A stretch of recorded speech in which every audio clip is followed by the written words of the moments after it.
Bismillahirrahmanirrahim.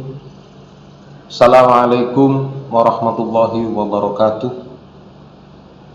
Alhamdulillahirabbil alamin. Alhamdulillahilladzi an'ala ma'anaina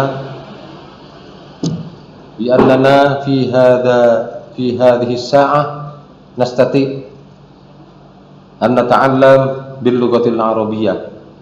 Anak-anak, ayuhat tullab al-aizah, anak-anak yang berbahagia, murid-murid yang berbahagia, puji syukur kehadirat Allah kita bisa pada kesempatan kali ini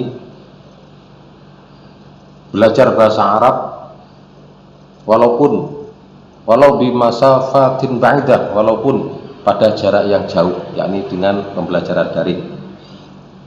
Nah, kembali lagi, yang pertama Ustaz ingatkan bahwa pembelajaran bahasa Arab ada beberapa hal. Yang pertama istima', ini yang kemarin sudah istima' atau mendengarkan, kemudian qiraah membaca, kemudian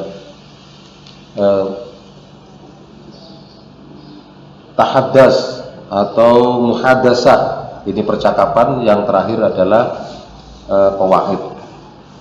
Dan pada kesempatan kali ini Ustadz akan menjelaskan sedikit tentang qawaid, yakni tentang fi'il mudhari' al-mansub. Sebagaimana yang tag yang Ustadz berikan di situ, bahwa fi'il mudhari' yang dibaca nasab ini sampai harus tahu tentang i'rab dulu. Kalau i'rab yang ada rafa', ada nasab, ada jar, dan ada jazm. Ingat, rafa identik dengan dhamma u, nasab identik dengan fathah, kemudian jar identik dengan kasroh, dan jazm identik dengan sukun. Dan untuk kali ini adalah pembahasan tentang mansub yang dibaca nasab. Ingat, di situ yang kita bahas kali ini adalah fi'il mudhari' yang dibaca nasab. Di situ ada fi'il mudhari' adalah yang didahului oleh salah satu huruf nasab. Pada asalnya fi'il mudhari' hukumnya rafa selama tidak kemasukan huruf-huruf nasab. Jadi fi'il mudhari', ingat anak-anak, ini yang kita bahas adalah fi'il mudhari' yang dibaca nasab. Karena sampean tahu fi'il itu ada fi'il madhi, ada fi'il mudhari'. Di kelas 3 ini untuk semester 1 yang dibahas adalah fi'il mudhari' yang dibaca nasab. Asalnya fi'il semua itu adalah dibaca rafa. Kemudian karena kemasukan fi'il mudhari' ini kemasukan huruf atau amil nasab, maka kemudian fi'il mudhari' ini berubah, bacaannya dan tulisannya berubah menjadi nasab. Kalau itu ada yang dengan fathah, karena identik dengan fathah, ada yang dibuang nunnya, dan seterusnya.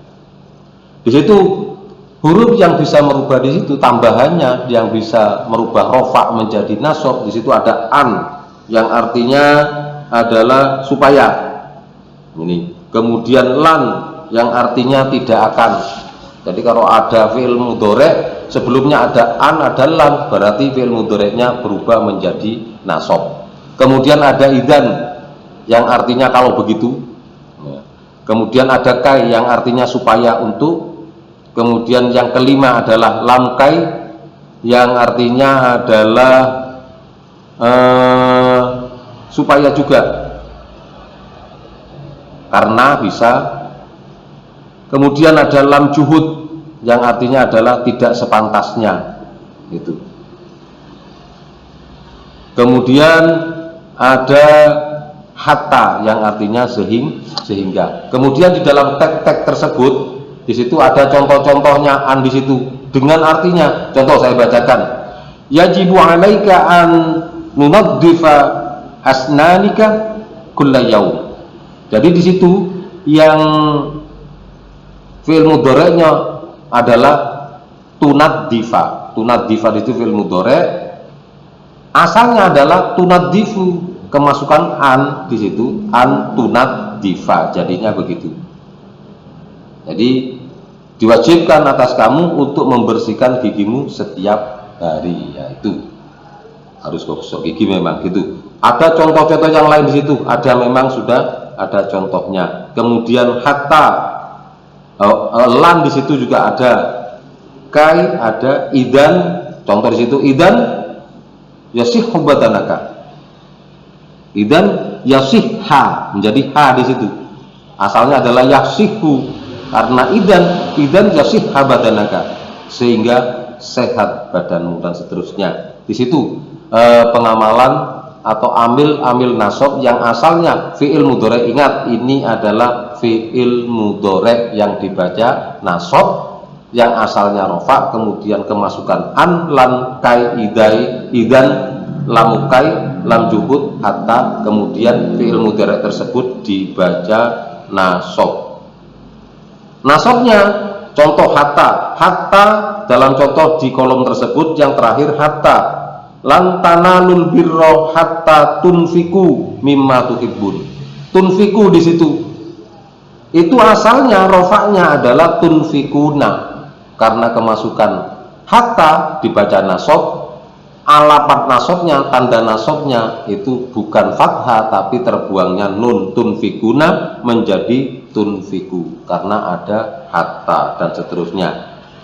Dan di situ anak-anak juga ada contoh-contoh yang lain, di situ juga keterangannya. Jadi kemudian Ustadz ini di kolom-kolom kegiatan siswa dan portofolio di situ bisa sampean buat, coba sampean. Itu ada ada 2 kolom, ini sampean isi.